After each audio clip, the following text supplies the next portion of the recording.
Hello everyone and welcome to today's daily challenge here on November 12th, 2020.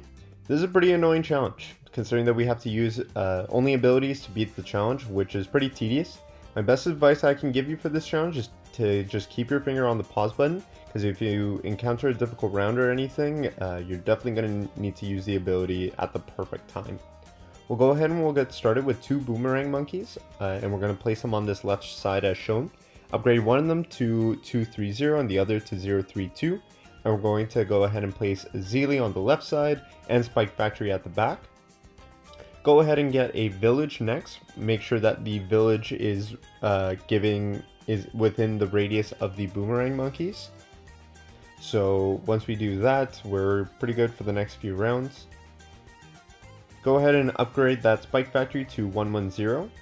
Eventually we will be able to upgrade our boomerang monkey, the glaive one in particular, to turbocharge. This is going to be the main ability that we're going to be using in the challenge. So just to make it easier to explain rather than having 20 different types of abilities.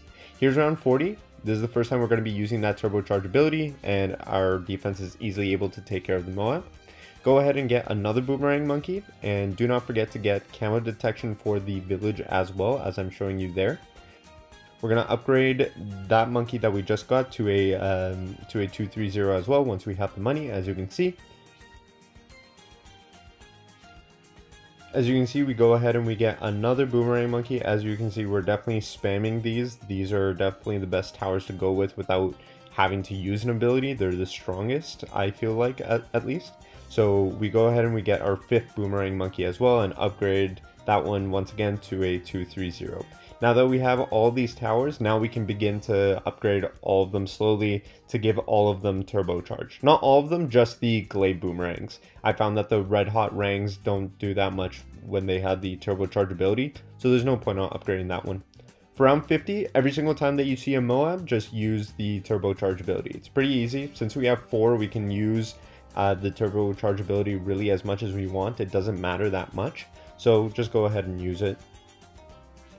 We're going to go ahead and we're going to get a glue gunner next. Remember to put the glue gunner on strong. We're going to be upgrading this one to a 230 as well. This will help with slowing down the balloons as they approach our towers.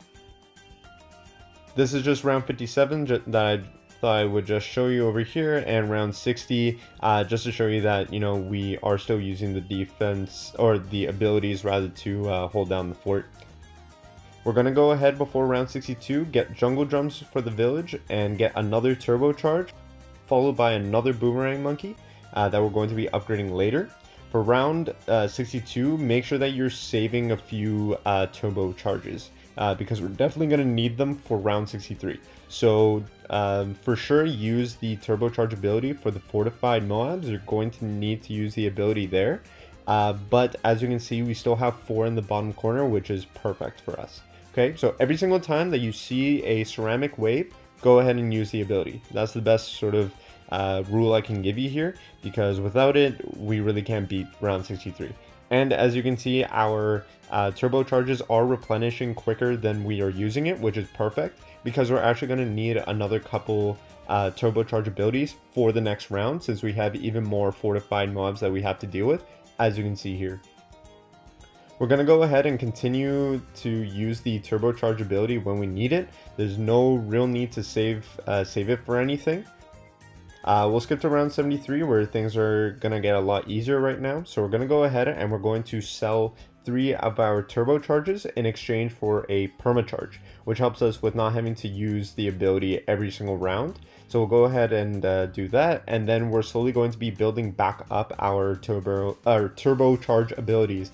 We're going to be doing that by repurchasing all of the boomerangs that we initially sold. So as you can see here, we're slowly replenishing the amount of turbocharge abilities we have by obviously purchasing all of them. Round 78 is the first time that we use our permacharge ability. You can go ahead and use it on the first wave of ceramics that you see, just because with the downtime and how long round 78 is, by the time the second wave of ceramics arrive, the ability is ready to use once again. So as you'll see here, the ability is now up, and as the second wave arrives, we go ahead and we use the permacharge ability once again. So there it is. Just to be safe, we go ahead and we upgraded the spike factory in the back to a 120, and we continue buying our boomerang monkeys and slowly upgrading them to turbocharge as well.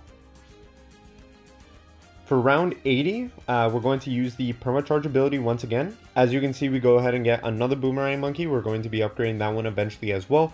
But like I mentioned, permacharge is definitely going to be what we're going to want to use to defeat the ZOMG. For round 82, go ahead and get a Spike Storm just as backup. Okay, and then for round 85, we're going to be using the Hex ability in order to easily defeat the two ZOMGs that show up. Alright, we go ahead and once again get another turbocharge, and then we finally purchase one more turbocharge, and as you can see, we have now replenished all of our turbocharges that we had initially sold. For round 87, do the same thing that you did for round 85 and go ahead and just use Hex. Jumping to round 88, our defense is easily able to take care of the Moabs and BFBs, so that's perfectly fine, and then use the permacharge ability for the ZOMGs.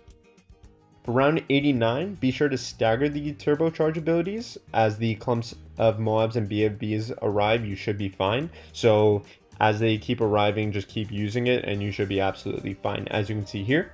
And then finally, for round 90, go ahead and use the permacharge ability right once you see the DDTs, and right after that, use the Spike Storm ability, and that will kill off the DDTs. That's the challenge, finally done. Okay, if you had any questions about the challenge or just wanted to talk to me, feel free to leave a comment down below. I hope you enjoyed this video. If you did, be sure to like and subscribe. But other than that, I will see you all next time. Take care.